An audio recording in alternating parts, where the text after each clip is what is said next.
Sean todos bienvenidos a este repaso de lección de escuela sabática. La lección que estudiamos durante esta semana lleva por título Juicio sobre Babilonia. El capítulo 17 de Apocalipsis describe el surgimiento y la caída de la Babilonia del tiempo del fin, simbolizada por una mujer ramera que cabalga sobre una bestia escarlata. Esta confederación religiosa formará una alianza que gobernará a los poderes del mundo, los cuales se pondrán al servicio de este sistema religioso apóstata y trabajarán contra Cristo y su pueblo fiel durante la crisis final. El capítulo 17 de Apocalipsis está dividido en dos grandes partes. Número 1, la visión de la prostituta y la bestia, lo cual se encuentra descrito en los versículos 3 al 6. Y número 2, la explicación de los símbolos usados en la visión, lo cual se encuentra en los versículos 8 al 18. Sin más tiempo que perder, procedamos a descifrar los dos símbolos principales de este capítulo, la ramera y la bestia escarlata. ¿Quién es la ramera de Apocalipsis capítulo 17? En relación a esta mujer, el profeta Juan nos dice lo siguiente en Apocalipsis capítulo 17, versículos 1, 2, 4 al 6. Vino entonces uno de los 7 ángeles que tenían las 7 copas y habló conmigo diciéndome: Ven acá y te mostraré la sentencia contra la gran ramera, la que está sentada sobre muchas aguas, con la cual han fornicado los reyes de la tierra, y los moradores de la tierra se han embriagado con el vino de su fornicación. Y la mujer estaba vestida de púrpura y escarlata, y adornada de oro, de piedras preciosas y de perlas, y tenía en la mano un cáliz de oro lleno de las abominaciones y de la inmundicia de su fornicación, y en su frente un nombre escrito, un misterio: Babilonia la Grande, la madre de las rameras y de las abominaciones de la tierra. Vi a la mujer ebria de la sangre de los santos y de la sangre de los mártires de Jesús, y cuando la vi quedé asombrado con gran asombro. Este pasaje nos muestra 7 características que nos ayudarán a identificar a esta mujer. Número 1, es ramera. Una mujer ramera en la Biblia representa a una iglesia que se encuentra en apostasía. Cuando el pueblo de Israel se alejó de Dios y sus mandamientos, el profeta Isaías la describió como una ramera. En Isaías capítulo 1, versículo 21, encontramos la siguiente declaración: ¿Cómo te has convertido en ramera, oh ciudad fiel? Llena estuvo de justicia, en ella habitó la equidad, pero ahora los homicidas. Ezequiel se refirió al Israel rebelde usando una terminología muy similar en el capítulo 16, versículo 15 de su libro. Pero confiaste en tu hermosura, y te prostituiste a causa de tu renombre, y derramaste tus fornicaciones a cuantos pasaron, suya eras. Con respecto a esta característica, Elena de White escribió lo siguiente en el libro El conflicto de los siglos, página 378. En el capítulo 17 de Apocalipsis, Babilonia está simbolizada por una mujer, figura que se emplea en la Biblia para representar una iglesia, siendo una mujer virtuosa símbolo de una iglesia pura y una mujer vil de una iglesia apóstata. La iglesia romana, al igual que el Israel que cayó en apostasía, ha negado la verdad bíblica, basando su sistema de creencias en la tradición eclesiástica y no en un escrito estar. Número 2. Está sentada sobre muchas aguas. Las aguas donde la ramera se sienta representan muchedumbres, naciones y lenguas. Apocalipsis capítulo 17, versículo 15. Esto significa que esta iglesia tiene un alcance mundial. El catolicismo es la religión con más adeptos en el mundo.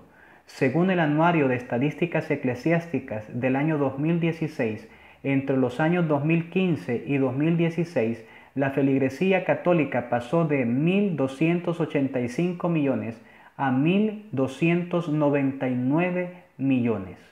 Número 3. Los reyes de la tierra han fornicado con ella. La fornicación que la ramera sostiene con los reyes de la tierra significa que ella une la iglesia con el Estado, el poder religioso con el poder civil. Elena de White declaró lo siguiente en el conflicto de los siglos, página 380.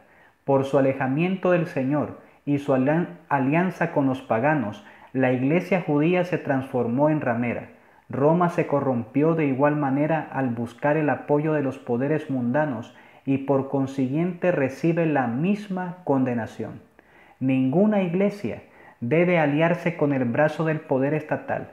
Ambos poderes, la iglesia y el Estado, deben de permanecer separados para garantizar la libertad de conciencia de cada persona. Es interesante notar que en muchos países del mundo el catolicismo romano es la religión oficial del Estado. Número 4. Ha embriagado al mundo con su vino. El profeta nos dice que ese vino representa las abominaciones y la inmundicia de su fornicación. Apocalipsis capítulo 17, versículo 4. El vino abominable son las falsas doctrinas y prácticas que Roma ha enseñado durante tanto tiempo para engañar y seducir al mundo. Es interesante notar que la Biblia describe las siguientes creencias como abominaciones. Número 1. La idolatría. Esto lo encontramos en Deuteronomio capítulo 7, versículos 25 y 26. Número 2. La comunicación con los muertos. Esto lo podemos leer en Deuteronomio capítulo 18, versículo 10 al 12. Número 3. El rechazo de la ley de Dios, según Proverbios capítulo 28, versículo 9. Número 4. El consumo de carnes inmundas, según Deuteronomio capítulo 14, versículo 3. Número 5. Derramar sangre inocente. Esto lo podemos notar en Proverbios capítulo 6, versículo 16 y 17. Número 6. La adoración al sol. Esto lo podemos leer en Ezequiel capítulo 8, versículo 16. Y número 7. La profanación del día de reposo, según Ezequiel capítulo 23, versículos 36 al 38. En relación al vino de la ramera, el espíritu de profecía comenta: Babilonia ha estado fomentando doctrinas venenosas, el vino del error. Este vino del error se compone de falsas doctrinas como la inmortalidad natural del alma, el tormento eterno de los impíos, la negación de la preexistencia de Cristo antes de su nacimiento en Belén y la defensa y exaltación del primer día de la semana sobre el día santificado por Dios. Estos y otros errores afines son presentados al mundo por las varias iglesias y así se cumplen las escrituras que dicen: porque todas las naciones han bebido del vino del furor de su fornicación. Es un furor producido por las falsas doctrinas, y cuando los reyes y presidentes beben de este vino del furor de su fornicación, son incitados a irarse contra aquellos que no quieren estar en armonía con las herejías falsas y satánicas que exaltan el falso día de reposo e inducen a los hombres a pisotear el monumento conmemorativo de Dios. Esta declaración la encontramos en el libro Testimonios para los Ministros, páginas 61 y 62. Característica número 5. Se viste de púrpura y escarlata y está adornada con oro. En el Conflicto de los Siglos, página 379, el espíritu de profecía comenta lo siguiente en relación a esta característica: la púrpura y la escarlata, el oro y las piedras preciosas y las perlas describen como a lo vivo la magnificencia y la pompa más que reales de que hacía gala la arrogante sede romana. En el clérigo católico, los obispos visten de púrpura y los cardenales visten de oro o escarlata. El oro, las piedras preciosas y las perlas que se mencionan en Apocalipsis 17:4, que adornan a la ramera, hacen referencia a la riqueza económica que tiene el papado. Número 6. Es madre de las rameras. Los católicos siempre se han referido a su iglesia como su madre.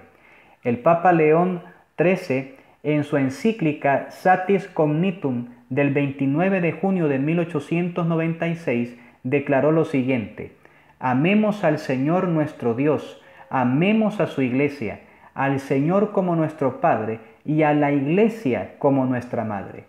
Si la iglesia católica es descrita en la profecía como la madre de las rameras, según Apocalipsis 17:5, es porque debe de tener hijas. La pregunta es: ¿quiénes son estas hijas? Las hijas de Babilonia son las iglesias protestantes apóstatas que nacieron de la Madre Iglesia en el siglo XVI. Estas iglesias comparten doctrinas comunes con el catolicismo, por ejemplo la santidad del domingo y la inmortalidad del alma. Varias de estas iglesias también se caracterizan por tratar de unir la Iglesia con el Estado, tal y como lo hizo la Roma durante los 1260 años de hegemonía. La inspiración nos dice lo siguiente en relación a esta característica. En el Conflicto de los Siglos, página 380, se dice que Babilonia es madre de las rameras. Sus hijas deben de simbolizar las iglesias que se atienen a sus doctrinas y tradiciones y siguen su ejemplo sacrificando la verdad y la aprobación de Dios para formar alianza ilícita con el mundo. Número 7. Estaba ebria de la sangre de los santos. Esta característica se cumplió durante los 1260 años de hegemonía papal. Fue en esa época cuando el cristianismo apóstata medieval, que estaba dirigido por el papado, acabó con la vida de millones de cristianos que permanecieron fieles al Evangelio de Cristo. Elena de White declara lo siguiente en el Conflicto de los Siglos, página 380. La potencia que por tantos siglos dominó con despotismo sobre los monarcas de la cristiandad es Roma, y de ninguna otra potencia se podría decir con más propiedad que estaba embriagada de la sangre de los santos, que de aquella iglesia que ha perseguido tan cruelmente a los discípulos de Cristo. Veamos ahora lo que Apocalipsis capítulo 17 nos muestra en relación a la bestia escarlata, que es la bestia sobre la cual cabalga la mujer ramera. Al comparar la descripción de la bestia de Apocalipsis 17 con la bestia de Apocalipsis 13, notaremos que ambos poderes tienen características en común. Ambas bestias tienen 7 cabezas, 10 cuernos y nombres de blasfemia. Esto lo podemos notar al comparar Apocalipsis 13:1 con Apocalipsis 17:3. Esto significa que ambas entidades representan el mismo poder. El Comentario Bíblico Adventista, tomo 7, página 864, declara lo siguiente: la diferencia principal entre la bestia del capítulo 13 y la del capítulo 17 es que en la primera, que se identifica con el papado, no se hace distinción entre los aspectos religioso y político del poder papal, mientras que en la segunda los dos son distintos. La bestia y la mujer representan al poder político y religioso respectivamente. Es decir, en Apocalipsis 13, 1 al 10, las escrituras presentan al papado como una combinación de iglesia y estado, mientras que en Apocalipsis 17 se describe a la iglesia con el símbolo de la ramera y al estado con el símbolo de la bestia, como entidades separadas pero relacionadas entre sí. La mujer montada sobre la bestia significa que la iglesia controla al estado. Hay un punto muy importante que debemos de destacar al momento de estudiar la bestia escarlata de Apocalipsis 17, y es el hecho que el texto declara que esta bestia tiene 7 cabezas. Uno de los aspectos que más dificultad produce al momento de estudiar Apocalipsis 17 es la identidad de las 7 cabezas de esta bestia. En relación a este simbolismo, el vidente de Patmos escribió lo siguiente en Apocalipsis 17, versículos 9 y 10. Esto para la mente que tenga sabiduría. Las 7 cabezas son 7 montes, sobre los cuales se sienta la mujer, y son 7 reyes. Hay 2 puntos que debemos de tomar en cuenta al leer este texto. Número 1. Los montes representan reinos o reyes. Así lo dice el texto. Las 7 cabezas son 7 montes y son 7 reyes. Apocalipsis 17, 9 y 10. Esta equivalencia profética también aparece en la visión de Daniel capítulo 2. El profeta relata que la piedra que hirió a la imagen fue hecha un gran monte que llenó toda la tierra. Daniel capítulo 2, versículo 35. Sin embargo, cuando él da la explicación de esta parte de la visión, Daniel declara que el reino de Dios desmenuzará y consumirá a todos los reinos, pero él permanecerá para siempre. Daniel capítulo 2, versículo 44. Número 2. Al comparar los versículos 17 y 23 de Daniel 7, notaremos que los términos reyes y reinos son intercambiables y sinónimos en el lenguaje profético.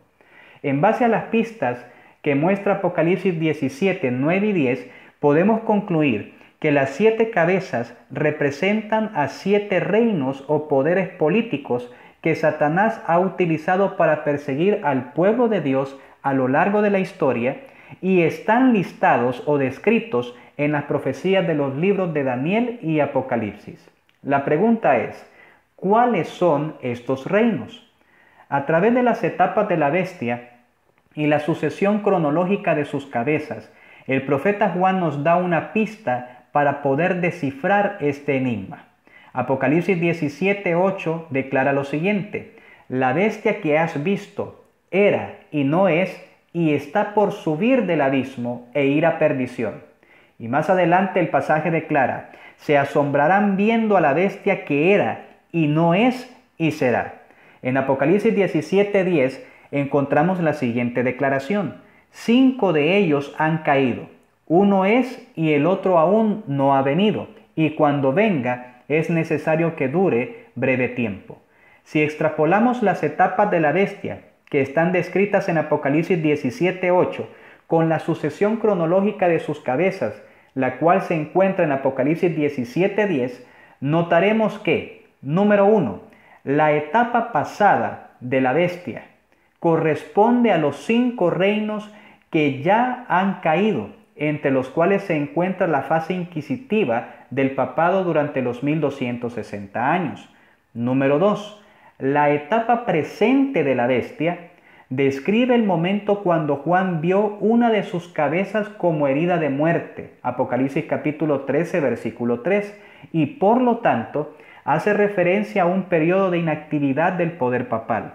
Número 3. La etapa futura corresponde a la reanudación de la hegemonía papal cuando la herida mortal fue sanada y se maravilló toda la tierra en pos de la bestia. Apocalipsis capítulo 13, versículo 3. Al tomar en cuenta estos detalles, las 7 cabezas de la bestia de Apocalipsis 17 pueden ser identificadas como: número 1, Babilonia; número 2, Medo-Persia; número 3, Grecia; número 4, Roma imperial; número 5, Roma papal en su primera fase, es decir, del año 538 a 1798. Número 6, Roma papal con la herida de muerte, de 1798 hasta la formación de la imagen e imposición de la marca de la bestia. Y número 7, Roma papal en su segunda fase, es decir, cuando recupere nuevamente su hegemonía y la herida mortal sea sanada por completo. Algunos teólogos han propuesto que Egipto y Asiria deben ser las primeras 2 cabezas de la bestia de Apocalipsis 17. Según esta interpretación, las 7 cabezas serían Egipto, Asiria, Babilonia, Medo-Persia, Grecia, Roma imperial y Roma papal. Sin embargo, el problema con este punto de vista es que ni Egipto ni Asiria aparecen en la secuencia de poderes mundiales que Daniel y Apocalipsis mencionan. En Daniel 2, Daniel 7 y Apocalipsis 13, la secuencia de poderes comienza con Babilonia como primer reino y Medo-Persia como el segundo, no Asiria ni Egipto. Otros estudiosos han propuesto que la 6ª cabeza representa a los Estados Unidos de Norteamérica. Sin embargo, debemos tener en cuenta que esta nación es descrita como una bestia contemporánea al papado. Esto lo podemos ver en Apocalipsis capítulo 13, versículos 11 al 18, que en el futuro inmediato habrá de ayudarle a recuperar su poder hegemónico. Además, hay que considerar que según la sucesión de las cabezas, la progresión de los reinos se presenta en términos de conquista, es decir, la cabeza subsiguiente conquista a la cabeza anterior, y esto no ocurre con Estados Unidos y el papado, ya que según la profecía, ambos poderes son bestias amigas. En relación al octavo rey, el profeta dice en Apocalipsis 17:11 que este rey es de entre los 7 y va a la perdición. La identidad del octavo rey corresponde a la del séptimo reino, cuando Roma papal recupere el poder del mundo. Una de las interpretaciones que nuevamente está teniendo auge en ciertos círculos adventistas que están cediendo al futurismo profético, identifica las 7 cabezas de Apocalipsis 17 y al octavo rey con la sucesión papal desde que el Vaticano recobró con el Tratado de Letrán los estados pontificios en 1929 hasta la fecha. Los papas de esta sucesión serían Pío XI, Pío XII, Juan XXIII, Pablo VI, Juan Pablo I, Juan Pablo II, Benedicto XVI y el Papa Francisco. Para los que apoyan esta postura, 1929 es el año cuando la herida mortal del papado fue sanada. Esta interpretación es muy atractiva para algunos estudiosos de la profecía. Sin embargo, posee serias inconsistencias teológicas e históricas, las cuales expondré a continuación. Número 1. Al comparar Daniel capítulo 7, versículo 6, con Daniel capítulo 8, versículos 8 y 22, notaremos que las cabezas de una bestia representan reinos y no reyes individuales. Por lo tanto, estas cabezas deben ser potencias políticas y no papas. Número 2. La profecía nos muestra claramente que la sanación de la herida mortal de la bestia no es la restitución de los estados del Vaticano, sino más bien la unión de la Iglesia con el Estado, una unión total. Cuando al poder papal se le entregue el poder político mundial, entonces la herida de muerte infringida en 1798 será sanada. Número 3. Cuando la herida de muerte sea sanada, el papado usará el poder civil para perseguir a los santos. Esto lo podemos encontrar en Apocalipsis capítulo 13, versículos 12, 14 y 15. Si 1929 corresponde al saneamiento de la bestia, entonces desde ese momento en adelante, el poder papal tuvo que haber comenzado acciones persecutorias e inquisitivas en contra de aquellos que no aceptan sus dogmas. Sin embargo, nada de esto ha sucedido. Número 4. La nación que se encarga que la tierra y los moradores de ella adoren a la primera bestia cuya herida mortal fue sanada son los Estados Unidos de Norteamérica y no la Italia del siglo XX que Benito Mussolini como primer ministro representó en el Tratado de Letrán en 1929. Número 5. Según respetados historiadores y estudiosos de la profecía, fue en el año de 1800 cuando el papado inició el proceso de restitución política. Esto lo podemos encontrar en el libro Daniel y Apocalipsis, tomo 2, página 84, escrito por Urias Smith.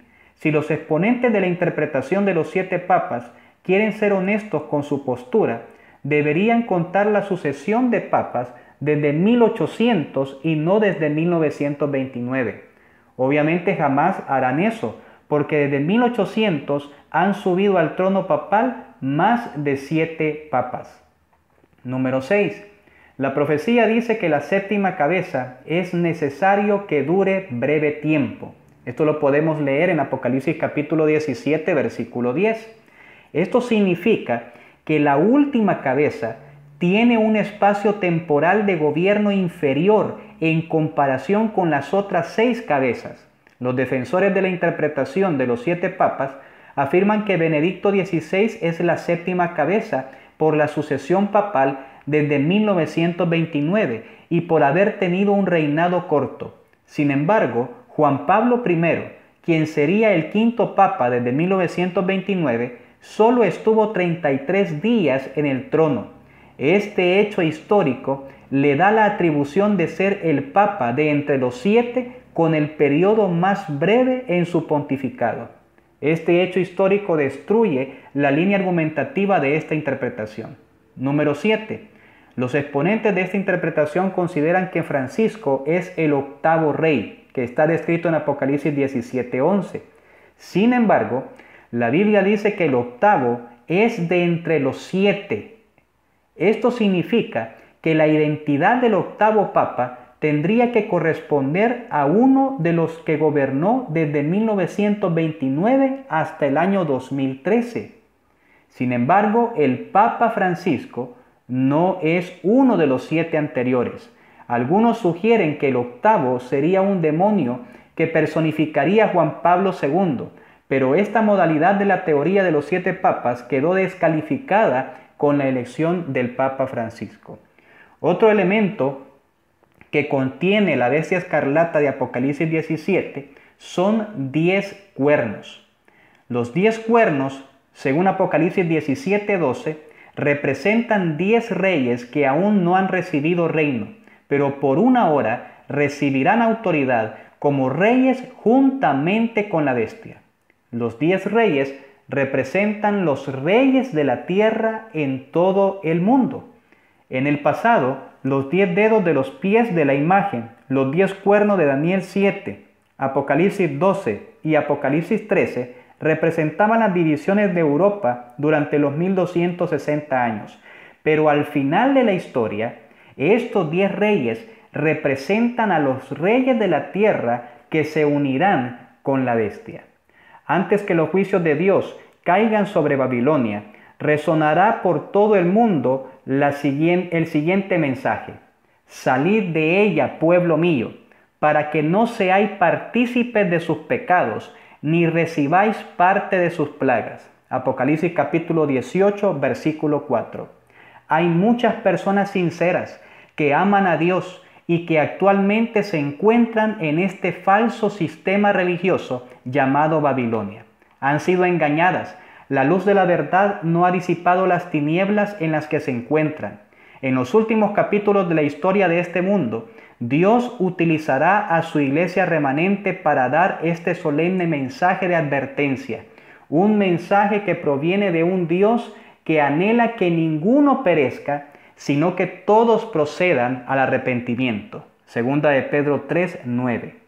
Qué gran responsabilidad la que tenemos como pueblo. Nuestra tarea no consiste en embestir, abrumar ni condenar a los que no tienen la luz que nosotros tenemos, o salirnos de nuestro camino para hacer ataques duros a los católicos. Nuestro deber es presentar por todos los medios posibles la verdad en toda su pureza y esplendor, para que aquellos que viven en oscuridad y en tinieblas puedan conocer el Evangelio eterno de Cristo.